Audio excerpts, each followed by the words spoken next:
name is Professor Martin Nyaga. We are within the UFS-NGS unit, where we specialize in high-level genomics. And for this specific program that we are running this week is an outreach program for the high school runners at grade 11 level. Welcome to the University of the Free State Next Generation Sequencing Unit. It is such a great pleasure having you all here today, and we are truly so excited to be hosting you as part of our outreach program. So whether you're curious about science, considering a career in healthcare, research, or even just here to learn something new, we are glad you came. In the grade 12 curriculum, I think it will be important for them to understand the basics, the fundamental basics of genomics and why we actually do sequencing. This is really important because it helps us to be able to monitor viruses and other pathogens in the society. I found today very insightful because if I'm being honest, I'd never heard anything concerning genomes. It was all about bridging the gap between theory and practice, of which it is a challenge for us educators to do in class.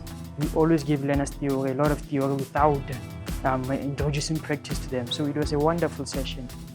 I found the outreach very interesting, and I can now see that there is more in the science field rather than just we learn about in high school, and now I can see what is there into the varsity life and higher education.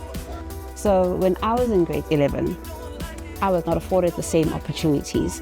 So it gives me so much joy to know that I can also pioneer a change in bringing such opportunities to the new grade 11s and future scientists of today.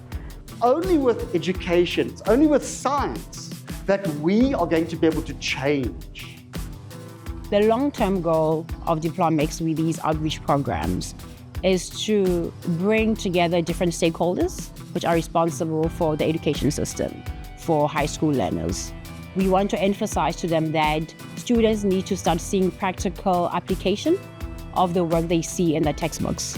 We are now at a stage beyond where students just do DNA extractions of strawberries, but they need to see how that directly impacts their day-to-day life. And it's through these outreach programs where they do lab tours and they get career and current change makers that they can look to within the community, where they understand the importance of genomics in answering questions of, for example, climate change, food security, antimicrobial resistance, and a lot of infectious diseases, and predicting the next pandemic, actually, and preventing the next pandemic. What I hope students will take from this entire thing is that, that science is amazing. It's important, it's very vital for community, it's fun and very interesting because you never stop learning, and I hope that they will consider science and end up with a PhD and become professors as well. Thank you, DIPLOMICS, for making it possible for me to pursue my dreams, to go through this PhD program. I'm happy for making the funds available, because if they're not available, I don't think Prof. Martin would have brought me in as one of the students. I'm grateful, and hopefully the future is bright for me and for DIPLOMICS as well. Thank you so much.